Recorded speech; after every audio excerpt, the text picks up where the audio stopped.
Hello and welcome to the most generic podcast on the internet. My name is Josh Hawks. I am the 303 Ninja. And right over there, he is my podcasting partner for life. He is the other guy. It's Mr. Francis Fernandez. You know, birds and whips is a topic we've never talked about on the show. I feel like it's a big thing to talk about, a big deal to talk about the, type of thing. When I tell people I have a sound effect for when I'm on podcasts, they're like, well, what is it? I said, it's a whip being cracked and then a bird call of some sort. And they go, I think what the fuck? And I go, I don't know. Yeah, well, Clark, Jay gave you that, right? I believe Jason Clark. Yeah, I believe he was the one that built that together. Which I appreciate So him. I totally appreciate it. I love it. Every show that I'm on, I'm like, here, I just bring it with me on a little USB thing. I'm like, here, just save this on your computer. Every time you say my name, just make sure you play it in the background, real soft like. And in the bedroom. No, you don't want to be soft like in the bedroom. I mean, I guess with your touch, but that's about it. No. You know what's funny is that like that sound effect has persisted for 7 years now, 5 or 6, maybe 5, 6, 7 years now, and it is iconic for anyone who's been following us for any amount of time because no one else got a sound effect. Here's the thing: of the many years that Josh and I have been podcasting together, and of all the many co-hosts we've ever had, no one has gone a sound effect like Josh has. Josh is like the man with the sound effect. And it's not just like a lame sound effect. It's actually a good sound effect. I mean, I like I said, I really appreciate that he put it together. I mean, it's clean, you know? It is, yeah. And like I said, I take it on a little USB thing. I'm like, here, put this on your laptop. It's just in post. It's my ringtone. Don't worry about it. Yeah, don't worry. It's my shtick. It's a gimmick. You know, every time I get a text, it goes. It's like, it's like you know, remember Pee-wee's Playhouse. Yeah, and they would have the secret word or the secret word of the day. Yes, and then everyone would go crazy. Right. Well, that's that. When you say my name on the podcast, that is the secret word of the day. It's either like that or like you're saying, like for the people that have been playing and keeping score since the waybacks. Yeah, I don't even remember when I started using it, but yeah, 7, 8 years ago, easy. Yeah, and it's equivalent to the Law and Order dun dun. You know, like it's synonymous. You know, Josh. It doesn't matter. It doesn't matter what version of the podcast we're doing. That the sound still applies. The sound is always there. It's always there. Yeah. As a matter of fact, even in the current 2022 reboot, which I fell off of, I need to go back because I really am enjoying it. It's a good show. Even though it's like the same show from 20 years ago. Sure. But I still enjoy it. And they still have the dun-dun, so.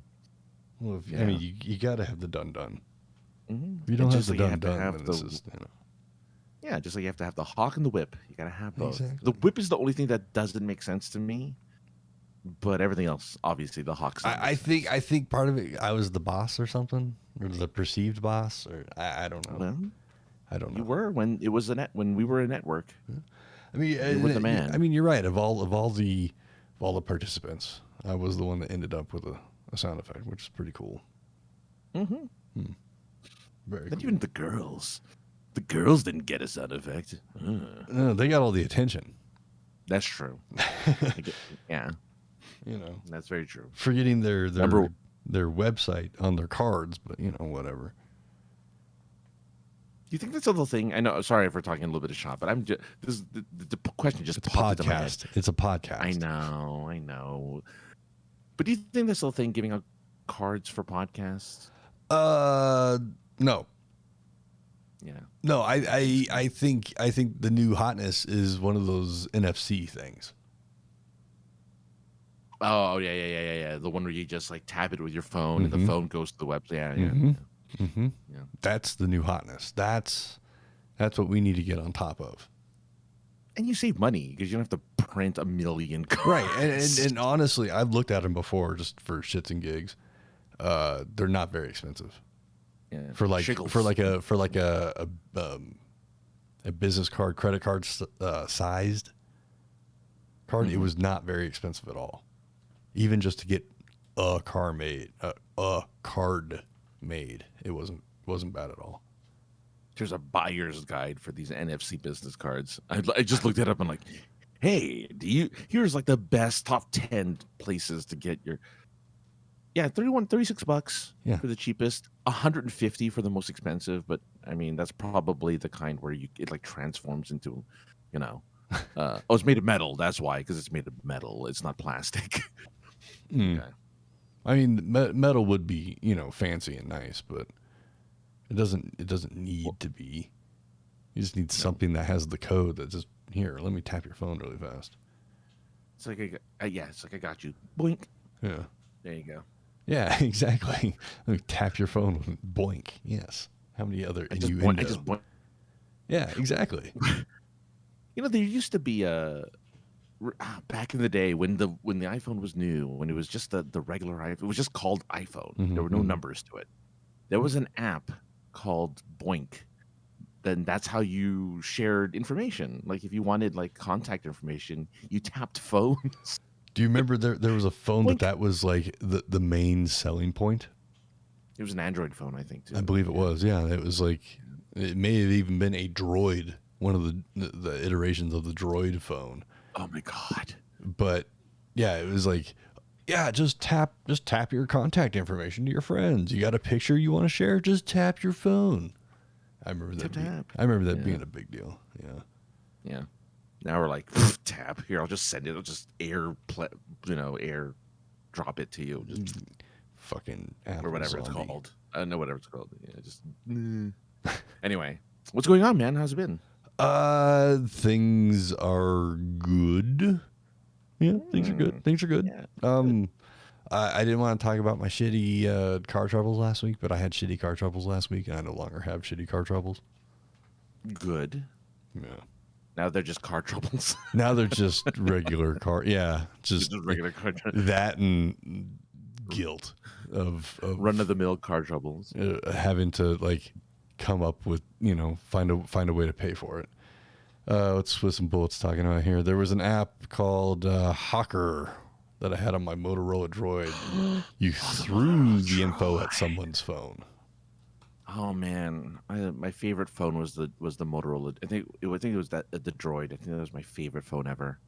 Oh man, why did they make phones cool again? All phones look the same now, right? But back in the day, phones looked different. There's not to be a commercial for anybody, but there's a YouTube channel.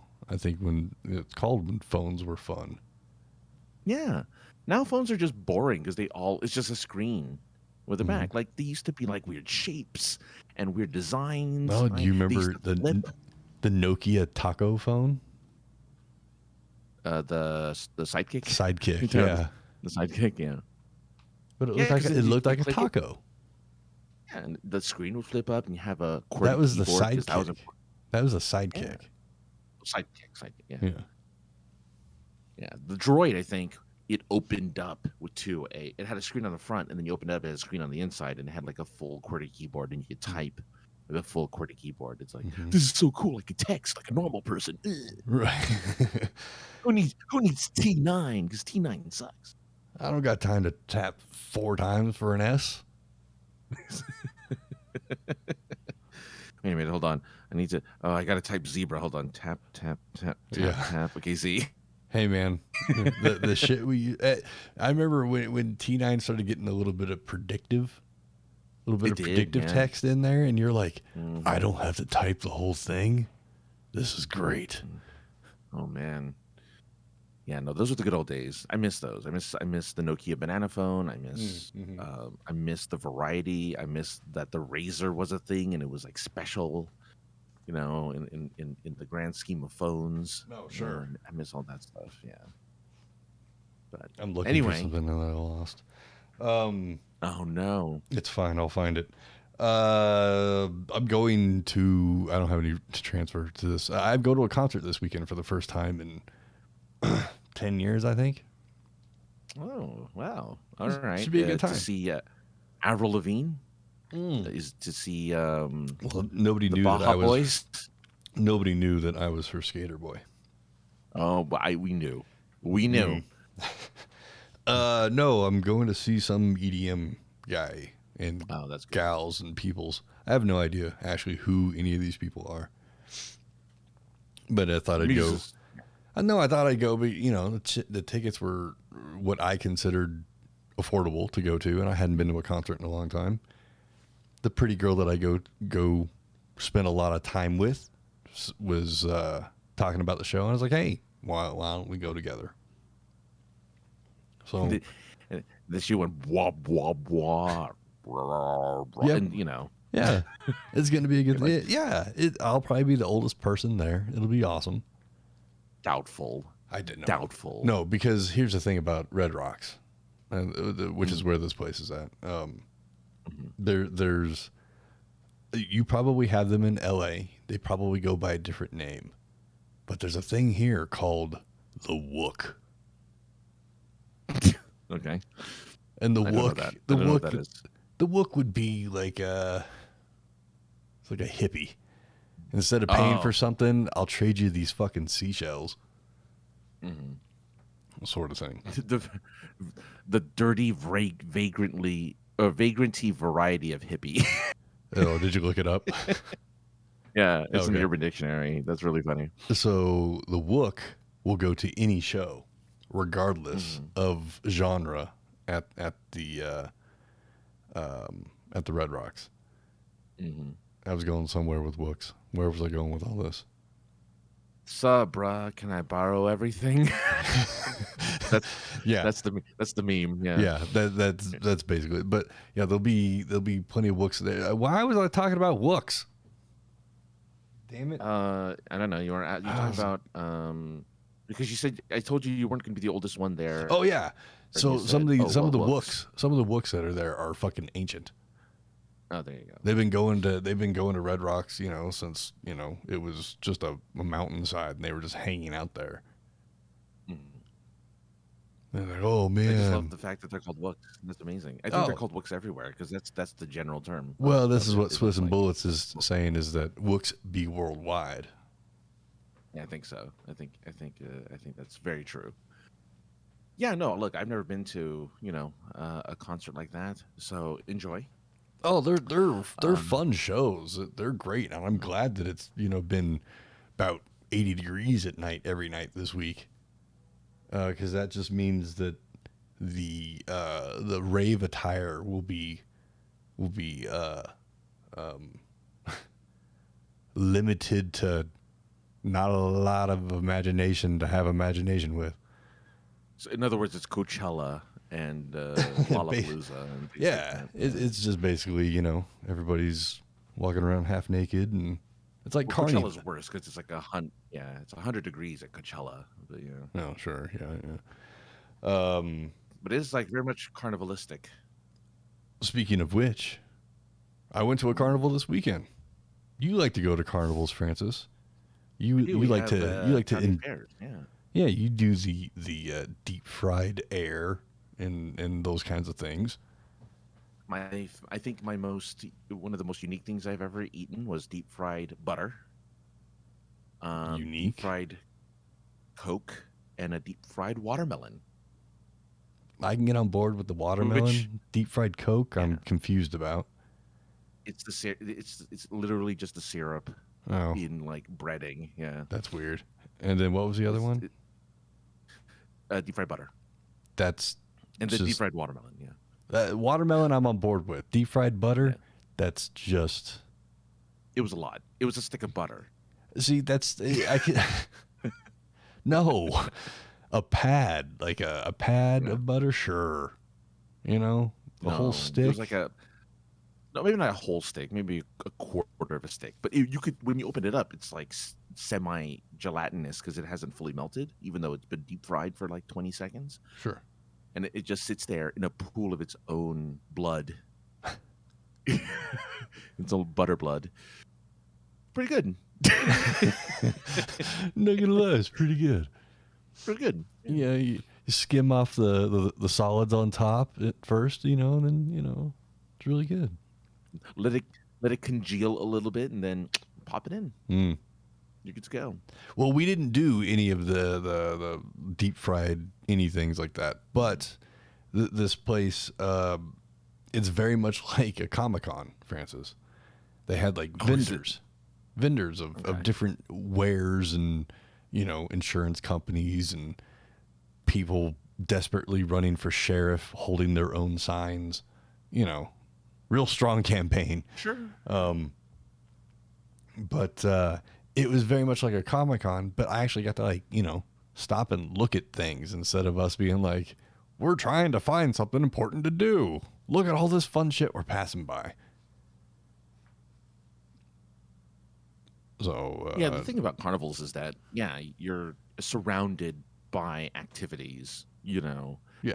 Some that are you risk your life on some of them, like the rides. I wouldn't ride any. Yeah, of the rides are food. scary. The rides, I can't do the rides. Anything that's towed behind a truck and then put together 24 hours before it's ridden on, I can't get on board with.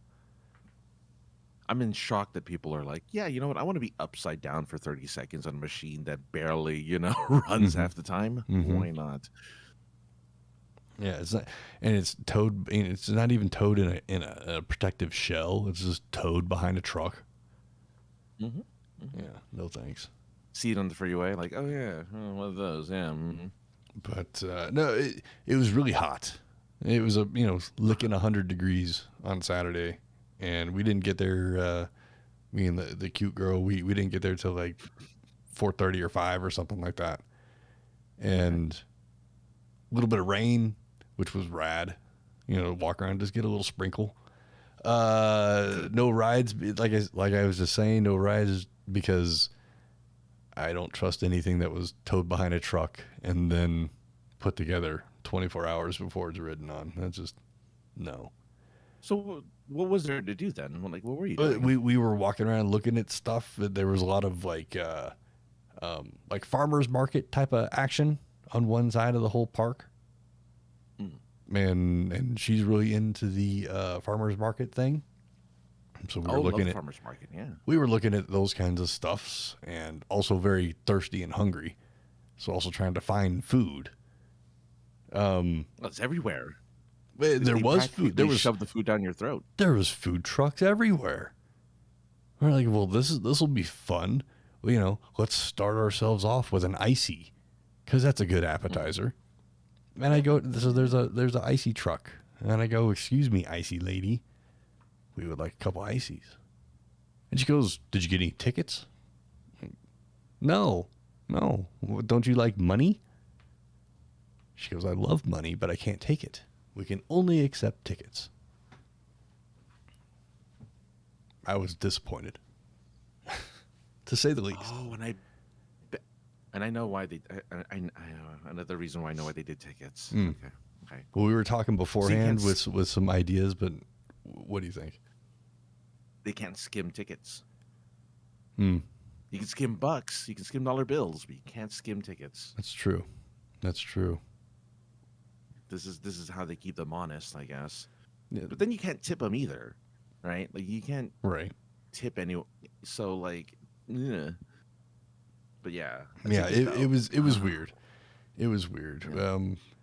Yeah. We looked at some of the carnival type games and whatnot. Nothing that kind of blew our either one of our skirts up, if you will. There's a really awesome Mexican restaurant on the same street that this carnival and thing was located at, and I was like, we should go here sometime. She goes, how about now? So we went and checked that out. So it was cool. They had AC on, so it was actually really cool. But no, it was a good time to walk around and just hang out. Like I said, look at vendor stuff. That was much more fun than hanging around rickety ass fucking rides that were Like I said, put together 24 hours earlier. Yeah, that's the tough part. Yeah. As a little fun side note thing, I've heard about this tunnel that runs underneath the main road of this street. I like that you talk about the tunnel. Yeah. Well, it was important. I've heard about this tunnel for 20 plus some odd years. I've never known where this tunnel was. I known it to be dark and scary at one point. I known it to be flooded at one point. I heard it was painted and lit up recently. Ooh. I never knew where this thing was, despite having it's a ride in itself. having lived in Parker off and on, having friends that have lived in Parker. This is where the city is. No idea. It's right there on what is called Main Street and this Parker Road. And I was like, you mean it's right here? Like, it's been here the whole time? Like, I've driven past it. Your nose the entire time. Yeah. Driven past it, driven over it. It was, so the point of me bringing it up, it is all lit up. It is painted. And it had it's basically an art exhibit. It had a name. I don't recall what it was, like Doors Through Pop Culture or something like that. Oh, right, yeah. So whoever were the participants all got a section. I don't know how big the sections were, but sections of the wall to paint as a door of some sort of pulp culture. Star Wars, Harry Potter, Napoleon Dynamite, the Pink Panther cartoon, The Simpsons. Definitely up your alley on these. Oh yeah, big time. A lot of this is your jam. And then there was a DeLorean painted on the wall too that had a door, the passenger door open. And I'm like, it's kind of a stretch. Everything else was like a door, like an actual like a doorway into a house. I see what you mean. Like the Star Wars door. The Star Wars door was like a very, you could tell it was a corridor type of door. Right. It's still a door. It's still a door, but I'm glad it was at the at one end because it didn't fit with the rest of the thing that was going on. But it was really cool to see, and I felt really stupid about not knowing that it's right in front of this place was right in front of my face the whole time, and it's 35, 40 feet. It's just a little pedestrian tunnel, so you don't have to wait at a stoplight. It's ridiculous. What? You know about it now. Yeah. So. Yeah. So maybe one day I could tell somebody about it. Do you want to tell us about Jurassic World? No.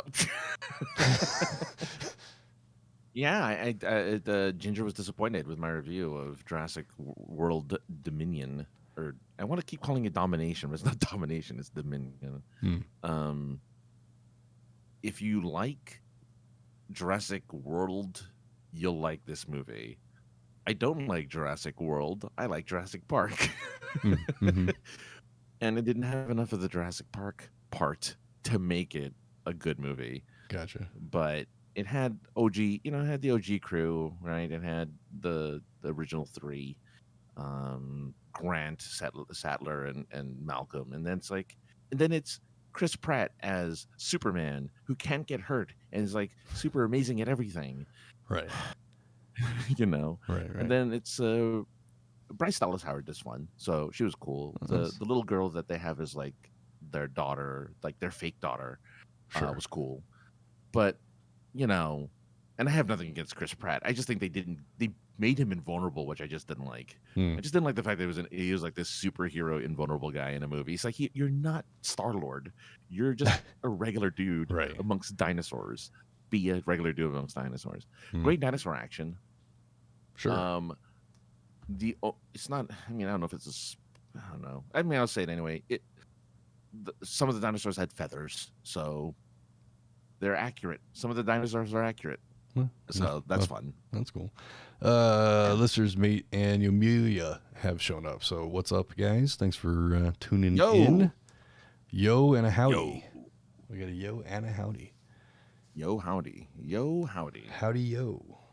Howdy, yo. Yeah, no, Jurassic World. I think it's the last. They keep saying it's the last. I don't know if it's gonna be the last. I hope it's the last because they don't need to do any more. I They're mean, never I gonna kind recapture- of gave up after Jurassic Park 2. Well, you miss in Jurassic Park 3, a velociraptor calls out to Alan Grant, and it's the classic Alan, which is like if you ever see it, it's just like, oh, it's a dinosaur saying the word Alan over and over again. That's really weird. And it has like again, you know what's funny is Lost World had amazing actors. Like they had some really good, like grade A actors in it. And then Jurassic Park 3 had other grade A actors. They had William H. Macy and stuff like that. Like they had like actors in it. So I'm like, great, that's awesome. And they all sucked. Nothing, because you can't, because it was all dino action, and it wasn't any of like the suspense and the thrills of like someone's trying to sabotage the park. No, it's a monster movie. It's a kaiju movie without the kaiju. It's like, okay, all right, that's okay. So if if you're like into that stuff, where the T-Rex is Godzilla and the T-Rex has to show up in every movie, then you're good. So go watch. Yeah. Let's see here. Let's just read. It says there needs to be 2 more Jurassic Parks. One where there's dinosaurs in heaven, and the other where they go to all dinos go to heaven. Oh, jeez. I learned. Jurassic Park 6. Jurassic Park. Jurassic World 6. All dinos go to heaven. Yeah. So anyway, starring the ghost of Chris Pratt. It's the angelic ghost of Chris Pratt. He's still in command of the dinos. Yeah, he just a lot of like hands up, a lot of the hands in front of the face, a lot of that. Otherwise, yeah, it's fine. Like it's entertaining enough of a movie. Like you watch it, I wasn't bored, but I also wasn't wowed. So, and lastly, they showed the Thor Love and Thunder trailer. In front of it. Nice. Have you seen it? I saw the first one. I haven't seen the most recent one. Apparently, that just came out. Yeah, a few weeks ago. So in this trailer, there's only one. 2. So that's what I'm saying. I've only seen one. Yeah. So, and that's what I'm saying about this. In this one, okay, the latest one, they find an excuse to get Chris Hemsworth naked. Okay. So he's naked. They blur the butt in the trailer. Okay. Like, okay. I saw that. You saw that one. Okay. So that's the second trailer technically. The first one was a teaser. Anyway, trailer shows up in the movie. I'm like, oh, that's funny. I'm curious how the audience will react to the butt, because obviously not everyone's following these trailers. I'm like, I'm curious what will happen. They took it out. They took out his butt. They showed everything else in that trailer except for the butt part where his clothes are gone. They show his chest a little bit, and that's it. They don't show him standing in front of Zeus. What is the rating of this movie, Jurassic World? PG-13. There you go. PG-13. Well, 4 is going to be PG-13 too. It's not going to be rated R. Yeah. You're right. I'm just saying, like, that's weird. That is weird. That was weird. That is weird. I kind of hope in the movie they still keep it blurred. I hope so too. As just like a Marvel joke kind of thing. There was a movie I watched called Everything Everywhere All at Once, which is a great film, probably one of the best movies I've seen this year. And there's a scene where a man is naked. It's rated R. It is a rated R movie. There's a scene where there's a naked man fighting the main character, and they blur out his bits, which I was fine with. But I'm like, that's interesting. It's rated R. Like you can show the bits. Like it's not gonna. That's what the rating is for. Like people know there's gonna be stuff in here, but they blurred it out. I'm like, oh. Well, okay. There's the naked fight in Borat, and only Borat was blurred out. The fluffy guy was not blurred out at all. Well, he had an apron of fat to Okay, cover that is fair. That the is bits. fair. Yeah. But he was still chasing him So, around with a rubber fist. that's true. Oh man. I gotta go back and watch that movie. Oh. That fucking movie is hilarious. I think it holds up. I think it holds up. I think so too. You know, because well, yeah, we'll get into it. But I saw that there is a new trailer. I didn't get a chance to watch it. But there's a new trailer for Beavis and Butthead Do the Universe. I had to look at what the subtitle was called. Are they the little CGI? bit of teaser that I've seen and stills that I've seen, it looks like the animation is keeping true to the 90s style. You answered my question because I was curious if they went Simpsons. It or doesn't. They went It a little doesn't. CGI. It doesn't look like it. It doesn't look like it. But It looks cleaner for sure. Yeah, it's definitely gonna look cleaner. But like I said, I didn't get a chance to watch it. I should have, so I have something more to talk about other than, you know, I'm excited to see it, but I am excited to see it, and it should be. I mean, it's the boys. The boys were always awesome. Listeners is coming in here with something. The last thing I saw in the newest version of the Orville on Hulu, it's a lot more sci-fi and drama based than it was comedy than it was a comedy on Fox. It's still good, but I miss the humor that made it and what it was. Not surprised. I have to watch it because I love the Orville. I'm not surprised they went that route because everyone was complaining about how Star Trek is now too bombastic, and they're like, we need old Star Trek again. And Seth MacFarlane's like, I can give you old Star Trek again, and so that's why he gave you old Star Trek with the Orville. But I want that humor. Like, some of that humor was really funny. But he also lost a couple people because Norm Macdonald was a regular on that show. Mm-hmm. And he played the thing of goo, didn't he? Yeah, the green goo that fell in love. Did you see his special? His what was it called? Nothing special, or he did a special. He did a Norm Macdonald. He has Norm Macdonald has one last special that he did during COVID, where it's just him in his home, but he has one last special on Netflix. I will have to look at it because and watch it quick because I just canceled Netflix today.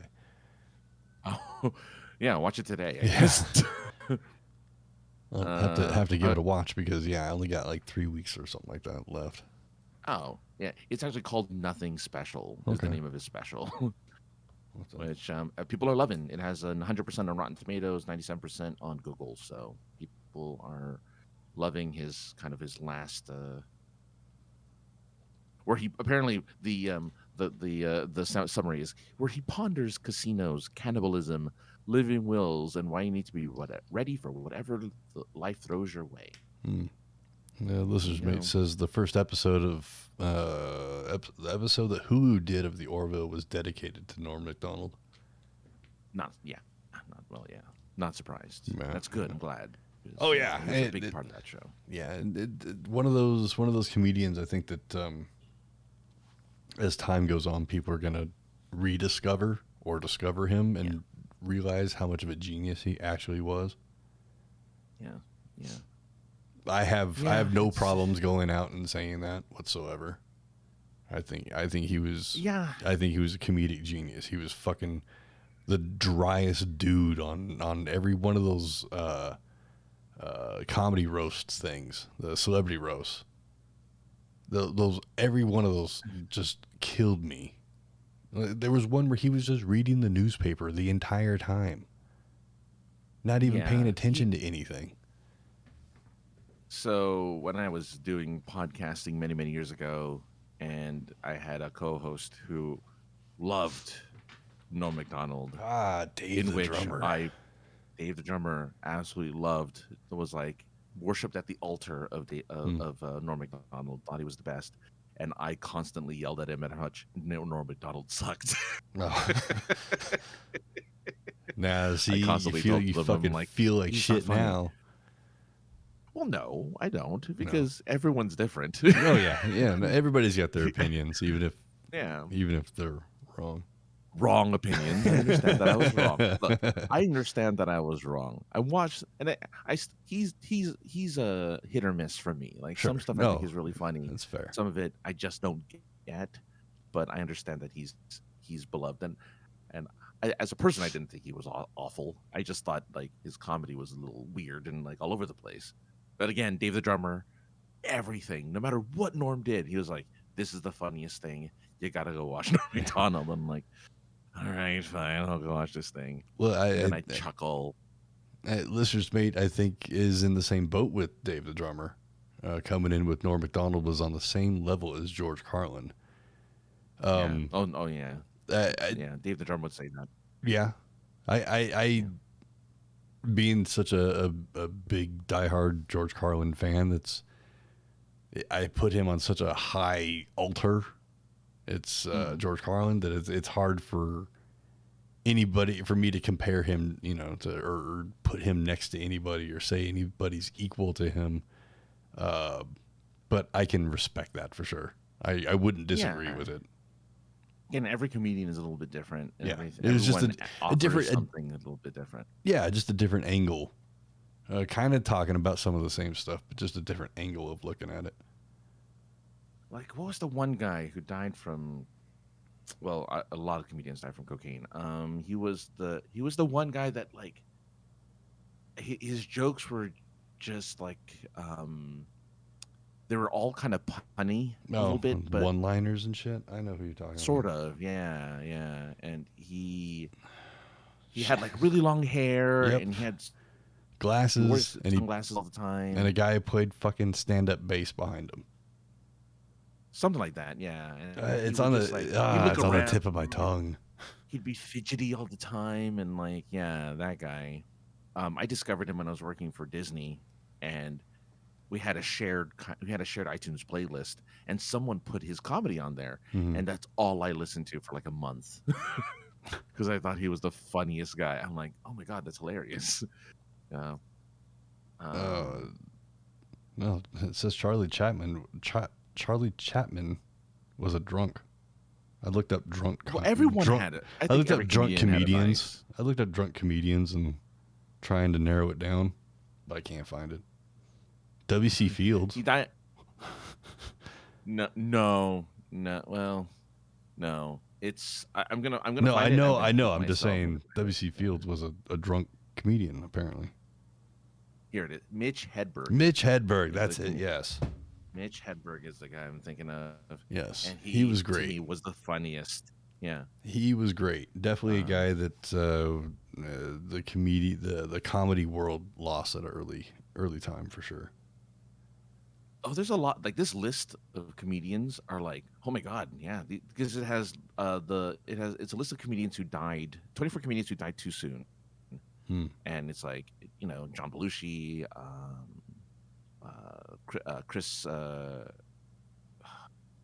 Farrell, like no, am I right? Yeah, Chris Farley. Sorry, Chris Farley. Chris Farley. Bill Hicks. The other day, I was on Twitter the other day. And somebody came up as like, you should follow this person. And the person's name was John Farley, I believe. And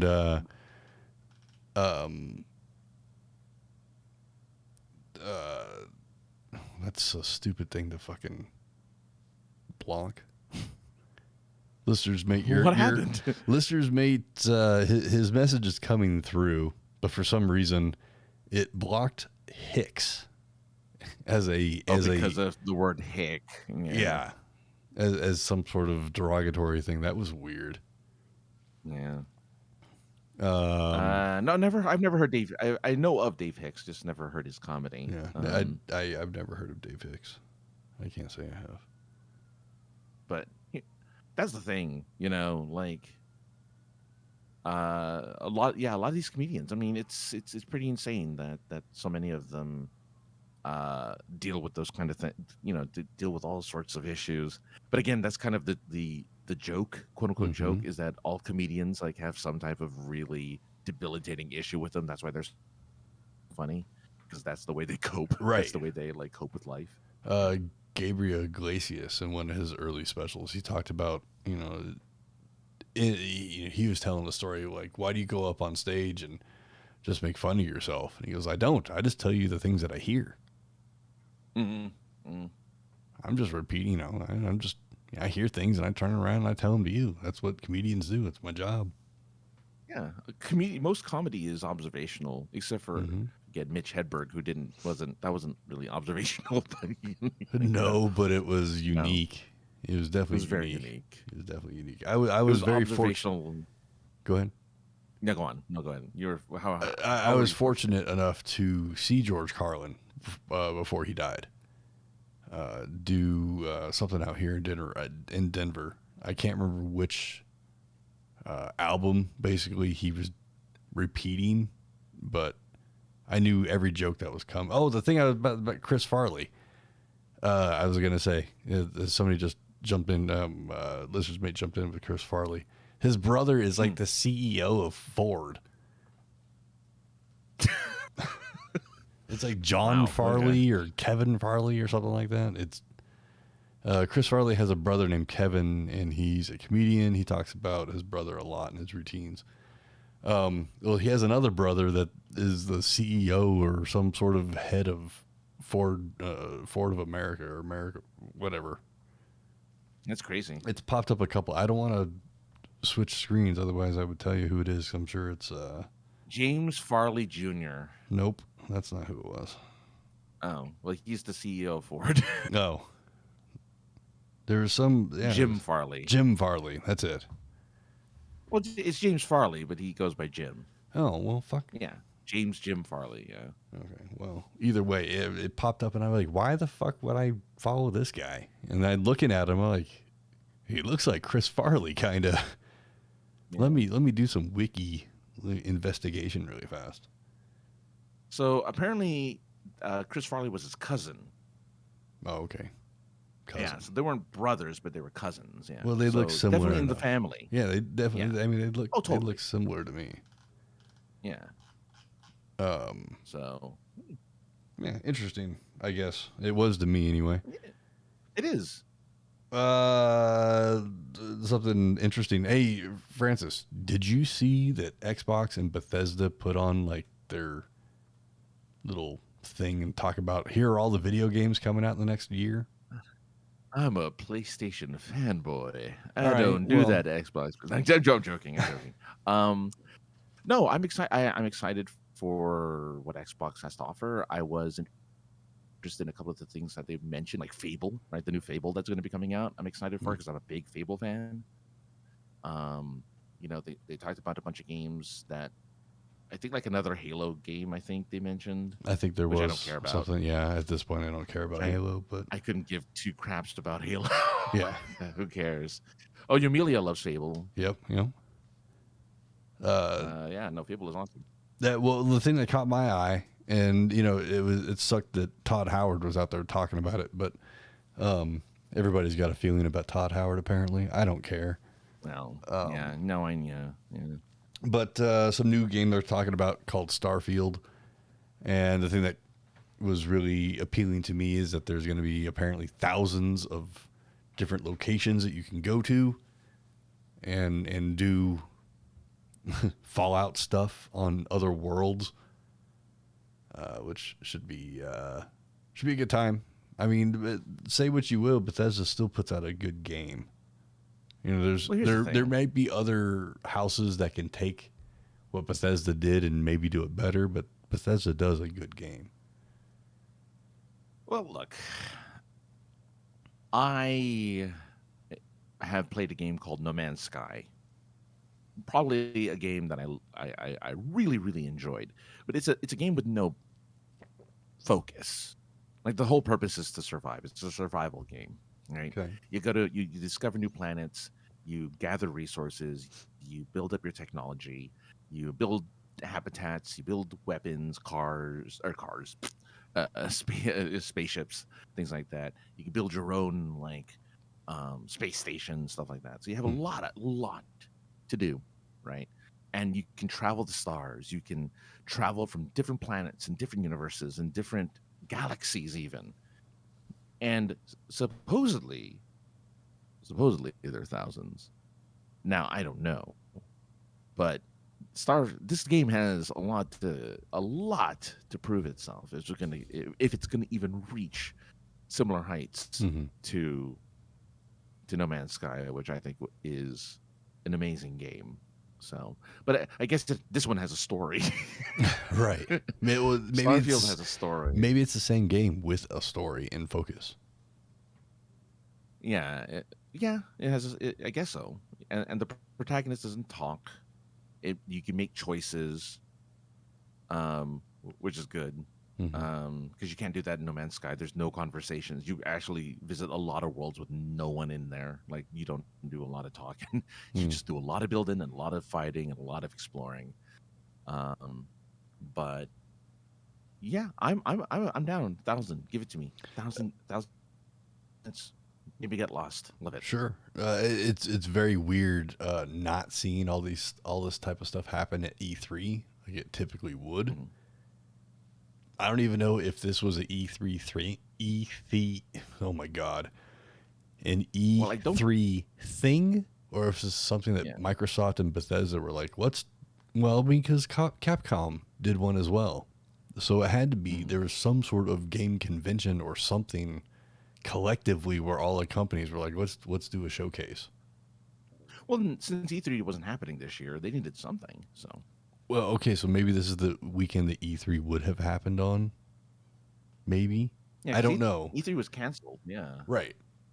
So it was just weird not having all the hoopla to go around with it. Not seeing all the pop culture stars or the voice actors of the games, talking about their experience and how they have so many NDAs that all they could talk about is like, yeah, I'm in the game. And you get the big. Well, you know what it is now. It's that one that what's his face does the game. It's not the Game Awards, or maybe it's the Game Awards.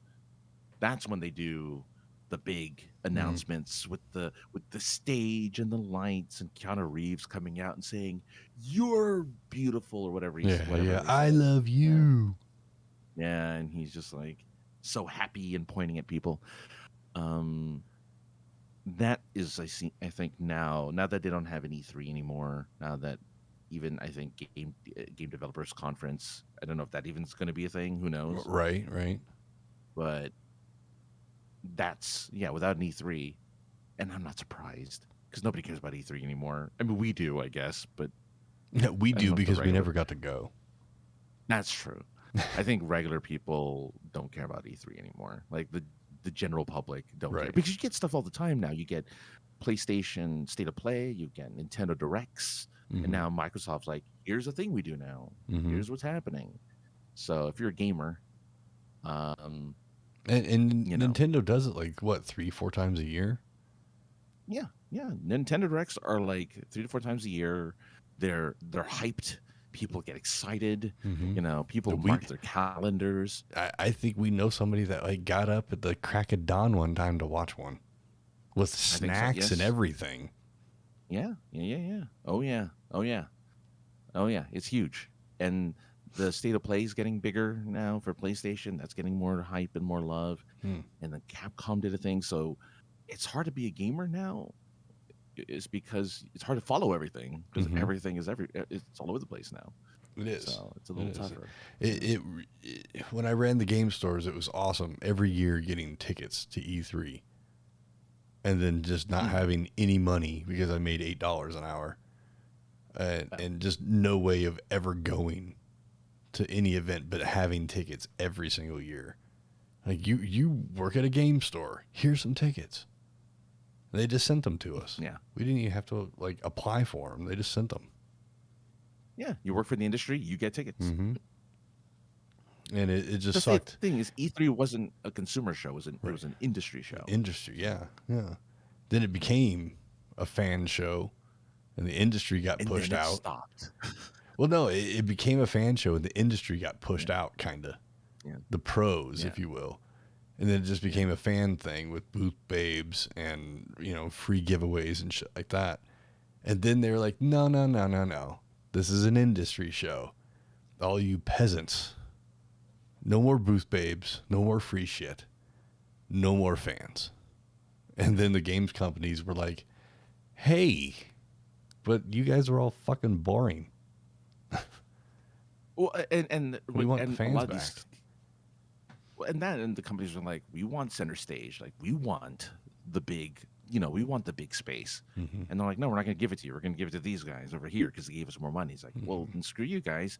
We're going to make our own events, Mm-hmm. and we'll have center stage every single time. So, see you later. Nintendo Direct, State of Play, Right, whatever right. Microsoft is now. What is the one that does Diablo? What's that house? That's Blizzard. So Blizzard. BlizzCon. Yeah, so they got their own show. Well, BlizzCon I think was also canceled this year, so I think those are going away. Just another thing that's BlizzCon, just kind of like, I don't. Again, is that a result of the pandemic, or is that on top of everything else? And it's Well, the Blizzard- pandemic. Well, Blizzard's a little different because Blizzard, Activision are very controversial. Well, they are now. Um, Who'd have thought that even 20 years ago, Activision would still be around? I mean, Atari's still around. Kinda. I mean, they make games. Yeah, they publish. I mean, they publish games. yeah. They don't make shit. They Yeah, they don't make publish them. games. You're okay. Yeah, no, you're right. That's true. Very true. Very true. But yeah, I don't know. Frefcon and POICon. All right, so there's a little inside baseball, a little cross thing there with the Super Geeked Up. I don't even know what Fref is. Fref is Jeff and my ship name. Because, yeah. Franz is Jeff. So Yeah. Fref, yeah. Yeah. We would be Frosh, I guess. Frosh. Yeah, you can get that tattooed, I guess. I don't know. It's One in each arm, for all my shows. yeah, there you go. And then my third show, Frera, will be right in my chest. Oh, yeah. Right on your heart. Right in my heart. Yeah. Yeah, no. Actually, you know what? This works because, if we did have a con, Francis, or if you and Jeff had a con, there's bound to be people that would be going to their very first con. Yeah. And- I was going to say this crossover, too, yeah. Well, yeah, but people might be going to their first con if they were going to a FrefCon or a POICon. And I'm trying to, how can I direct this? So if you can, Francis, if you could think back to 2017-ish, when we were doing a show called Conventional Wisdom, Oh, yeah. where we would Yeah, spend a lot of time talking about the Comic-Con experience, which I think could be, translated into festivals or anything else. That is a social event of some kind that has some sort of main focus. Mhm. I'm going to surprise you, Francis, but if you can hear this, you hear that? Yeah. That is an actual email that I printed. That was sent From in. Conventional Wisdom? No. Yeah, I finally printed it from 2017. I just finally got around to it. No, it was an email sent in to us by one of our new listeners, actually.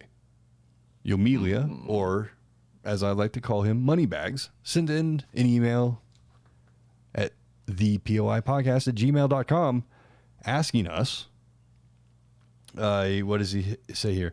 I'm thinking about going to my very, well, I didn't read it. I just printed it. I was excited. I love that you printed it. Well, I had to, It was a- there's production I was here, like, you know? I was just like, you have a printer? Like, that's amazing. I don't Well, have a printer. I don't have one. I had to hunt one down. Oh, okay. But I'm thinking about going to my first convention with FanX Denver coming up. Sounded like it might be something I'd be interested in. What tips do you have for somebody that's going to their very first show? And first of all, thank you, Amelia, for sending in that question. Everybody has a chance to send in questions. You should do the same. We'll read them and talk about them like we're about to do here. the I guess the one people the big thing that everybody always complains about with Comic-Cons of any size, regardless of if they're in a ballroom or in the San Diego Convention Center, it's expensive. It is expensive to go to a convention. Tickets ranging anywhere between $85 and what, San Diego's $400 or something like that. I don't know. We don't pay for our tickets for 5 days. Yeah. But tickets are expensive. So really, my big thing for anybody that's thinking about going to the first time, they've never been to one, they're curious, sign up as a volunteer. If you sign up as a volunteer, you're guaranteed at least 1 day free pass. And if you like it while you're there, maybe you haven't signed up for the other 2 days. Maybe you just want to sign up for a shift or two to give it a look-see to see if you're interested. Sign up for the rest of the 2 days. There you go. At least of every show that I've ever been to, the volunteers sign up for shifts. They work their shifts. They're given their volunteer badge and a day pass. So you get to go enjoy the show in between your shifts or after your shift, before, what have you. So that's always, I think that's the best way if you're interested in going, but you're okay with seeing people. You're into people watching. You're not sure if you're into a Comic-Con itself. Volunteer. You get free entry into the show. Yeah. The thing is, there's windows for that. So there is. You have to be on top of things. Yeah, and you have to look for them. And I think every convention wants volunteers. So even tiny ones where it's like a couple hundred people over the span of a weekend, you still want a volunteer or two, because every little bit helps. I think in this day and age, if you follow or like some Comic-Con, that you're going to get some sort of a post at some point that's going to say, we need volunteers. Yeah. And if that doesn't feel like, if you're like, I don't want to work for the show, blah, blah, blah. Okay, I understand that.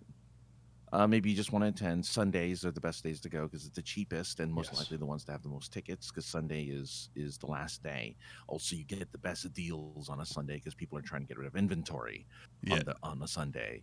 Yes. So if you like to buy stuff, Sunday is kind of the best day to go. So if you're going to go to your first convention, go on if you want to see it in its fullness, go on a Saturday. If it's a 2-day convention or a 3-day convention, go on a Saturday.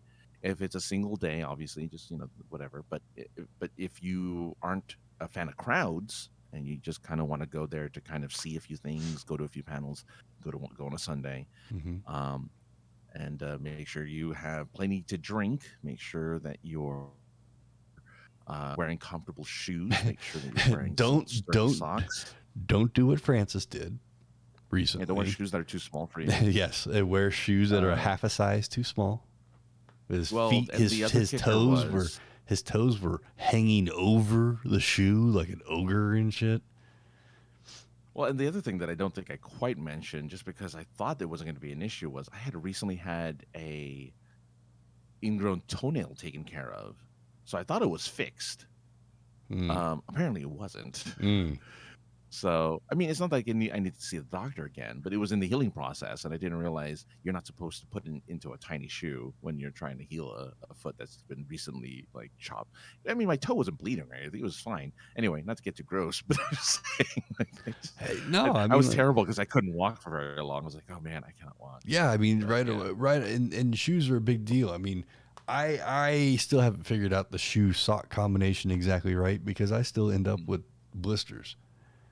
Yeah, that's a tough one. So it's, I guess, about if you have access to bring a second pair of socks, bring them. I guess that would be a thing. Double up on socks if you need to. Yeah, get that extra cushion. Before it goes away, listeners did send in another message here. It said you should come to the International Fiddlers Convention.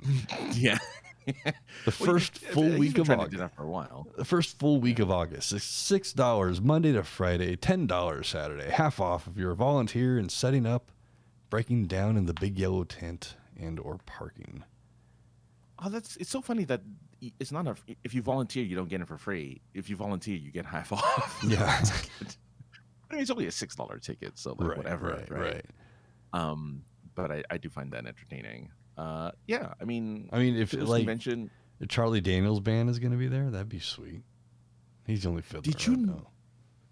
I didn't know this, but did you know they made a sequel to The Devil Went Down to Georgia?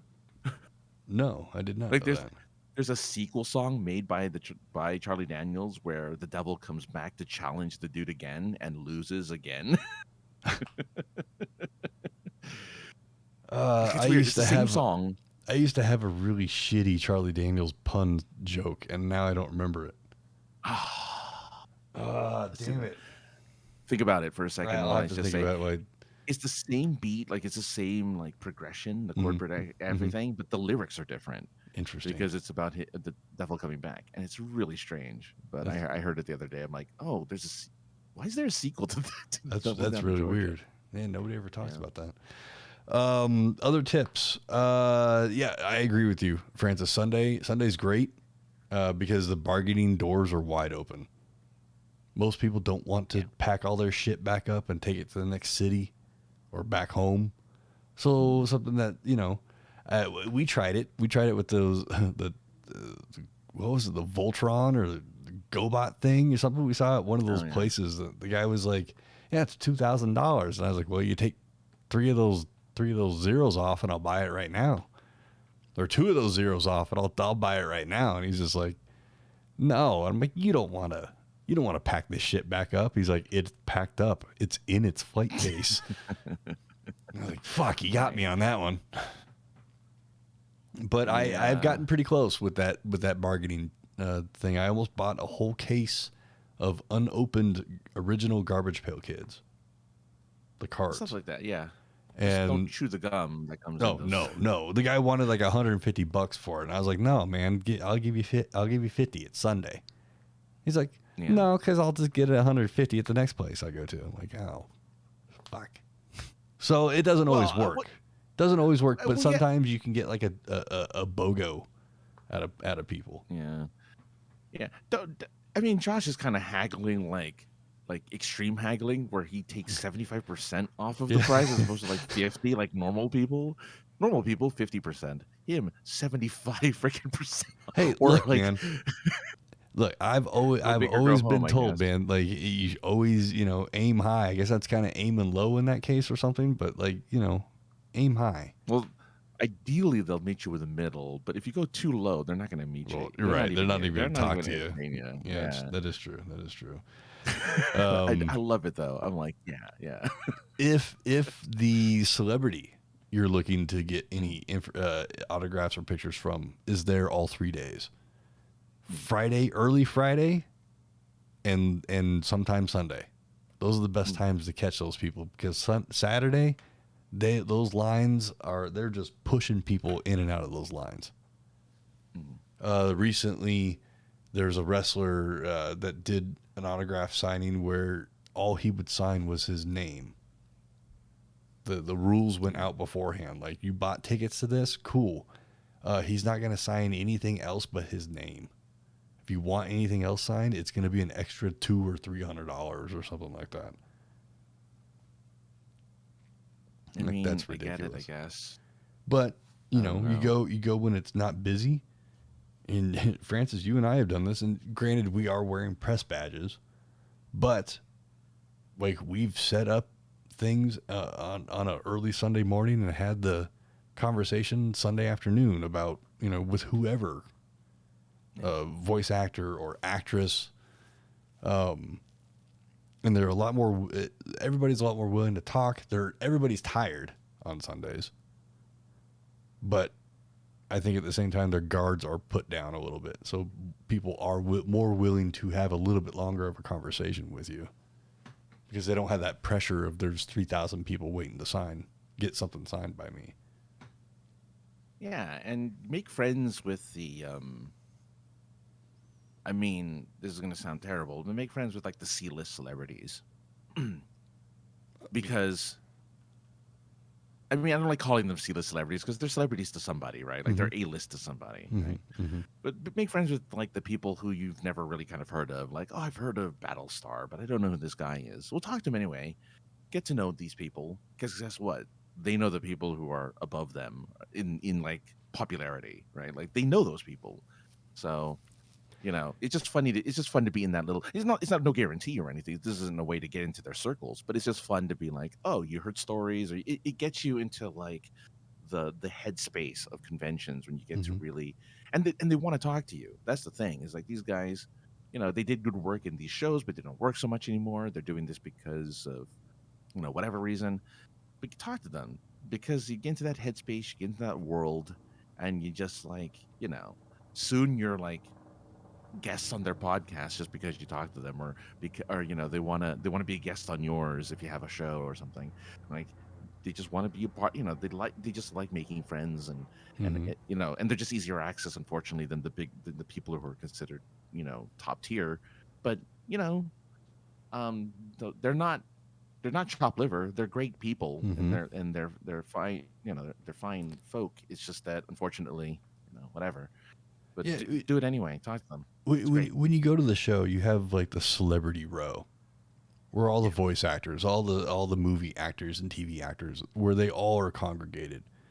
If you find any voice actor or actress that's outside of that celebrity area, those are the people that we're talking about.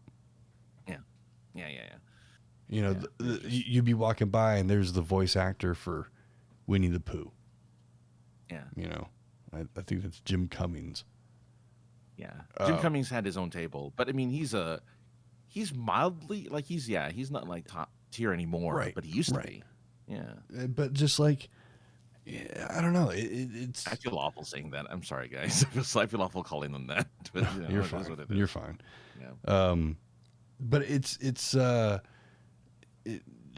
Francis is hitting it. Just be be open to not meeting your heroes and actually running into somebody else that you may have only seen a couple times on TV, but they're going to be a lot more apt to talk to you and spend more time talking to you than the person that's charging $250 for their name.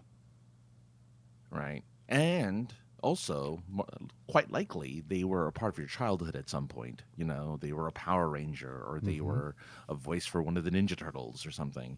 And you're like, oh my God, I didn't know. And then you just get into conversations and like, and they just, a lot of these guys have a lot of fun just telling old stories of like, yeah, this is what it's like working with, these people. And those are just fun stories to kind of be around. I guess my last bit of advice really is, if you can, bring someone with you. Definitely bring somebody with It's you. it's tough. I do conventions all the time by myself, but it's hard because you lose motivation to kind of go out there and see stuff, because you get tired, and you get if you're like me, you just kind of like whatever. You don't For talk to anybody. for me, being there on a single thing is I have nobody to turn to and be like, holy shit, did you just see that amazing Yeah. cosplay? Or holy crap, Francis, we need to run to this panel and listen to fucking so and so talk about whatever. Yeah. And when I'm there by myself, I walk around, I make sure I stop by all the familiar faces, I make sure to get all the regulars, make sure everybody gets an edible, and then it's like, Mhm. okay, well, I did my job. Everybody's high Yeah. now. Okay. I'm gonna walk over here. It's Yeah. yeah, it's a motivational sort of thing. So it's definitely bring somebody with you. Go to panels. That's something that, despite having done this for 10 years now or so, I still have a hard time going to panels because I feel that I'm going to miss something. And really, all Right. that I'm missing is steps. Yeah. Depending on what you're going there for. But Yeah. like Francis and I, when we're there, we're doing a lot of wandering and trying to find content and whatnot. We're not there so much to enjoy the show, but Yeah. just what was I talking about? I see things pop up on the Going screen, to and go Going to panels. Going to panels is important because, as I was talking about, the blisters gives you a chance for your feet to relax, so you're not walking on them all the time. And really, a lot of those panels are a lot of fun to go to. There are many times very fucking cringy ass people that ask very cringy ass questions or try to slang their comic books to people that have nothing to do with the comic book world. But it's fun. And the people, if they're good in a crowd, they'll know how to handle it and, you know, either give some kind of advice or make a story out of it. I got the hiccups. It's all good. Listeners, mates, coming in again. If I ever do come to Dragon Con or San Diego Comic Con, I want to make sure to hang out with you, Francis, and Jeff. Yeah, I mean, we're all usually. We're not. If you see one of us, typically the other two are gonna be within yelling distance of each other. Yeah, typically. But quite often though, and unfortunately though, at those types of conventions, maybe not Dragon Con per se, but San Diego specifically, is like we run around because we're looking for content. So we apologize. We're a lot less accessible at San Diego. Dragon Con, this was my first year going. I'm there as an attendee, so yeah, we would hang out. But I mean, San Diego, Josh and I, and sometimes we bring a third wheel to who's kind of already press like, and we try to get them into places where they can do interviews and things like that. So. We're generous friends and yes, that's the word. Yes, because we have all the connections. We have all the connections. Yeah. We have access to everything. I mean, I think my favorite kind of the funniest access I think we ever got, or not funniest, but just whatever at San Diego, is whenever we go to the Nintendo area and they're just, we see that gigantic line and then we're just like, press. Okay, so for context, in one of the hotels surrounding San Diego Comic-Con, the Nintendo has a gigantic, they have one of the ballrooms basically. Yeah, one of the ballrooms, yeah. And it's a good sized ballroom. And the line to get into said ballroom, because they have a fire code, the line is an hour plus long. Plus easily hour to 2 hours. Yeah. And we were going to get in line, and I was trying to teach Francis that year that these press badges that we wear, not only do they mean that we get to sit in the front row of a panel, but we don't have to stand in line for shit. And the worst they're going to tell us is go stand at the back of the line. So right. we walk past an hour and a half, 2 hour of people waiting in line in this hot, sweaty ass hallway. And we try to walk right in, and they're like, "What are you guys doing?" So, well, we got press badges. And they're like, "Oh, stand over there for a second. We'll just make sure this is okay. Come by 5 minutes later. Yeah, go in right ahead. You can't win any prizes because you're press. But you can that play, was the issue. You can play all the games you want, take all the pictures and video you want, and just like, sweet. Yeah. So, I mean, we do have a bit of a unique experience when we go. But with that in mind, if there is things that you want to go and see at these shows, you probably want to go do them first. Yeah. Like, if you want to go to most places have a video game room. If you want to go do that, maybe you should do that first, because that room fills up and it doesn't ever really let go. You and I have sat in video game rooms waiting for 20, 30 minutes at a time to play something, given up and went and played something else.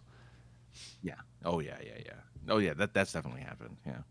Or if there is something you really want to buy, go on the first day. Go in the first 2 hours the thing is there and buy it instead of waiting until Saturday. Well, that, and they run out of exclusives. Yeah. So, I mean, I was sent on a mission at one show to get a puppet, a recreated puppet from Dark Crystal. And when I got there, they had sold out of all of them. And I was like, what about the display? And they're like, we got it. You want it? I'm like, yep. And lastly, I have been listening to us talk about this stuff, and I'm like, yeah, this is an accumulation of information over 5 years of doing conventions. Don't give it to FOMO. Don't give it to FOMO. You're not going to see everything we just said. You're not going to be able to do. No, you're going to do like 2 of them, 3 of them maybe on a day, depending on especially if it's what do you call it, Denver. If it's a Denver convention, you're going to get maybe a half a dozen things done that day. You're not going to get like your full list of things that you want done. No. So, pick and choose. Yeah, and that's the thing, is that there's always a program. A lot of places have been doing apps, and they have the entire schedule listed on there. So you can look at all the panels and plan your day out if you so choose. And every time that Francis and I have done that, we have looked at panels and wrote panels down, and like, here's what we're going to do, this. And we end up going to like 2 of the 6 that we wrote down. But we had fun at the 2 that we went to, or whatever the number was. Yeah, you're not going to see everything. There's many a time Francis and I have been places and went down an aisle and been like, was this here on Friday? Like, I think they added this aisle overnight because this shit was not here. It's just that we hadn't gotten to that part of the floor yet. Mm-hmm. And this is specifically Denver too, which is the funny part. Listeners been asking, what if I know someone that's on a panel? Can I get in easier? Maybe to that panel. Oh, well, yeah. But not to the overall show.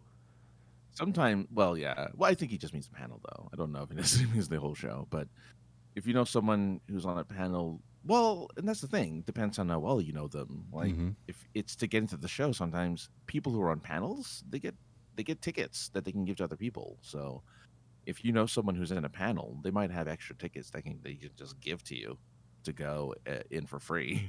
That is true. That is true. They might. I'm not saying they will, but they might have some. I mean, if you're just talking, and if it's just talking about knowing somebody that's on a panel to get into said panel, again, no guarantee, no guarantee, obviously, but they'll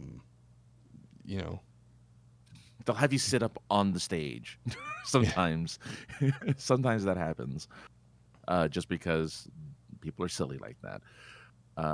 And plus, the best part is that no one's really gonna, especially if you're a panelist and you're supposed to be there and you have the little tag that has your name on it. Oftentimes, the people running the panel, like, they won't stop you if you're running a panel and they're like, "I'd like this to happen." Like, okay, we'll make the thing happen. That's still something pretty accommodating. That's something I still need to accomplish, Francis, is to have a nameplate with a Comic-Con. I know I'm with a Comic-Con logo on it. Gathering. I've been like, it's weird because I've been a panelist on like several major conventions, and it's weird, but it's not because of me. It's because of people I knew. No, it's as we have discovered and talked about many a time, Francis. It is not what you know; it is who you know. It's who you know. Yeah. But I know that we have run over on time. Typically, we don't try and keep it to a closer hour, but we're at, like, we gave you some 18, 20 minutes of extra content. Definitely want to make sure go ahead. Content that usually would be taken out and put on the Patreon. Yeah. I'm just saying. Yeah. You're not wrong. You're not wrong. If people are interested in it, maybe let us know. Put it in the chat. But thank you to Yomelia for sending in the email question. Everybody, you can send in your email questions at thepoipodcast@gmail.com. Yes. You can text as well, 314-764-7631. You can even call. You can voicemail. You can call into the show and talk with us live. I have the technology. Don't do it now because we're ending the show. But Francis, you got anything else to talk about? No.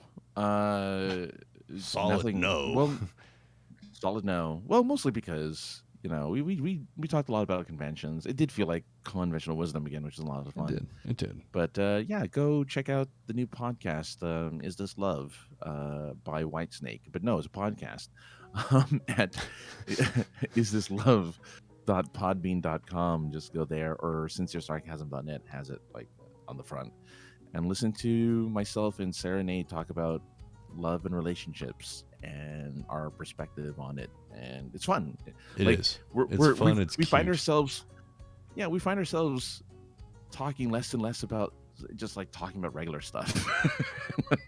Hey, so as is tradition of a podcast, I would not expect That's anything true, less. that's true. I would not expect anything less. Where can people find you on the internets and possibly other shows besides Is This Love? Well, yeah, look, Super Geeked Up is on vacation or on hiatus for the moment, so hopefully they'll be back soon. But everything is at sinceresarcasm.net, and I'm at AKA the other guy if you want to follow me on Twitter. Because that'd be cool. That would be cool. Yeah. I follow you on Twitter, and you follow me on Twitter at my handle, 303_ninja, 303ninja on the Instagram. As I already said, the Twitter and the YouTubes and everything, it's all kind of synergetic. Kinda. Not really. But kinda. Only kinda. Only kinda. Yeah. We'll be back next week. Same bat time, same bat channel. Thanks everybody for joining. Thanks for joining in, and we'll see you. Goodbye. Bye, bye, bye. How do you turn all this shit off?